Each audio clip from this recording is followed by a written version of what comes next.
Thank you, Mr. Speaker. Every time that I walk into this chamber, I'm awed, and I'm overwhelmed, a bit overwhelmed when you think of the history that has taken place here in this chamber, in this hall, and the speeches that have also been proclaimed and stated within these walls. Tonight, Mr. Speaker, I heard some really eloquent speeches as well, some spectacularly eloquent speeches. Some of them criticizing the job proposal that this House has passed, the job proposal plan that the President has proposed. I also heard, Mr. Speaker, some great examples of not letting the facts get in the way of the rhetoric. I've seen some wonderful examples here as to how just disregard the facts and let's go forward with the rhetoric and hope that you can confuse people, Mr. Speaker. But the American people, Mr. Speaker, are not easily confused. The Jobs and Growth Tax Act, which is really based on the Jobs and Growth Plan that we passed last week, is a comprehensive approach, Mr. Speaker, to creating jobs. And we heard criticism after criticism after criticism of that plan. But what you will notice is that not once was a proposal spoken about, an alternative proposal that created jobs.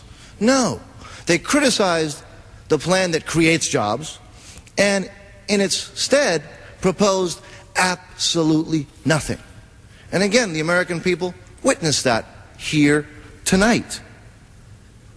And yet the plan that we passed provides, for example, tax relief to American families and immediately eliminates burdensome and unfair taxes that provide a huge obstacle to economic economic growth and job creation. Congressman Nussle worked awfully hard to get through this House a plan that will create over 1.2 million jobs throughout the entire country by the end of next year. Specific proposal, not rhetoric. That's a specific proposal that this House passed. It creates, as a matter of fact, 45,000 new jobs in the state of Florida that I represent next year. 45,000 jobs.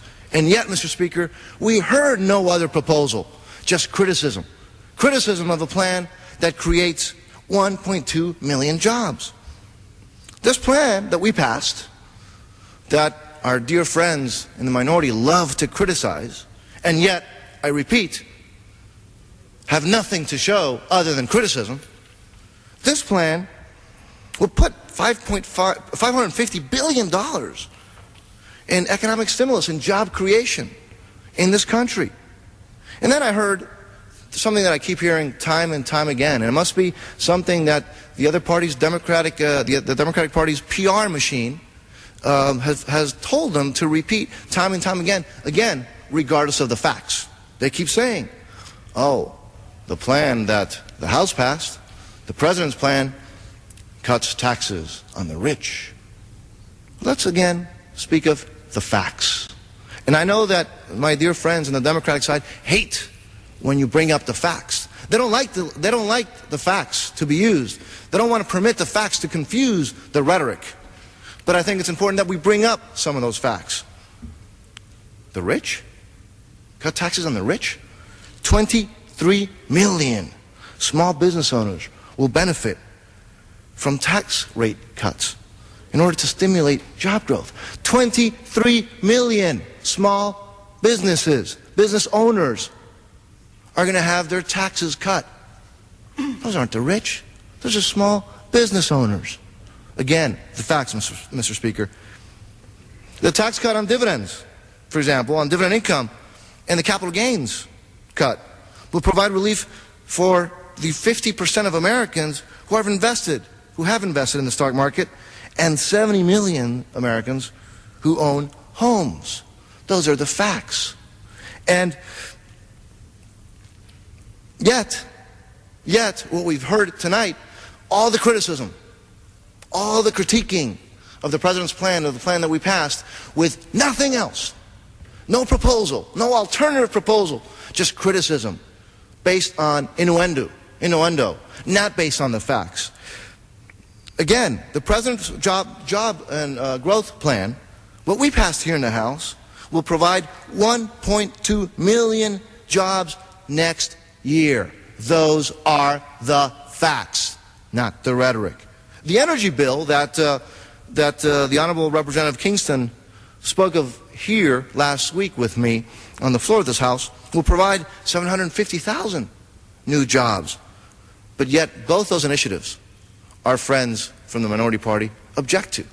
And they object to them, but have no decent, good proposal as opposed to what we've done. This is a good plan because it does provide jobs. And I was wondering, I see that the Honorable Mr. Kennedy from Minnesota is here, and Mr. Speaker, I'd like to yield some time to Mr. Kennedy, and maybe he can try to shed some light on some of the facts, not on just empty rhetoric.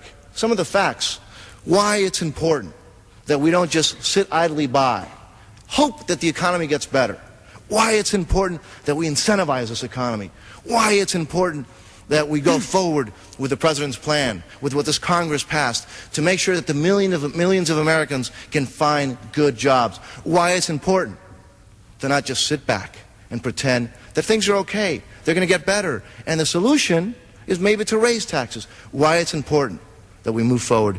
And with that, Mr. Speaker, Mr. Kennedy, maybe you can try to shed some light as to some of the rhetoric that has been heard before here tonight, which does not conform with the facts. Well, I thank the gentleman for yielding, and I wholeheartedly agree with what you're saying. This focus should be on jobs. Our focus as a Congress should be on creating jobs. And a lot of what we've heard earlier today is a talk about extending unemployment, and we certainly have. And our hearts go out to those that are unemployed. But if you talk to those that are unemployed, what they really want is a job. And that's what we have to talk about. That's what we have to act on. That's what we have to create. You know, they haven't talked a lot earlier in their discussions on the floor about what they're going to do to create jobs. As you mentioned, they don't have a plan to say, here's how we're going to create jobs. Our plan that we did pass last week will create, according to estimates, 1.2 million jobs. And I know a little bit about jobs. I've spent 20 years in the business world creating jobs, keeping people employed. And I know what are some of the things that can help encourage that and what are some of the things that can hurt that. So our focus needs to be, what can we do as a government to nurture an environment that creates jobs? You spoke of the energy bill. That's clearly part of it. You spoke about many of the provisions in this bill. And this bill that we passed for jobs and growth will indeed create jobs and growth. The economy has suffered.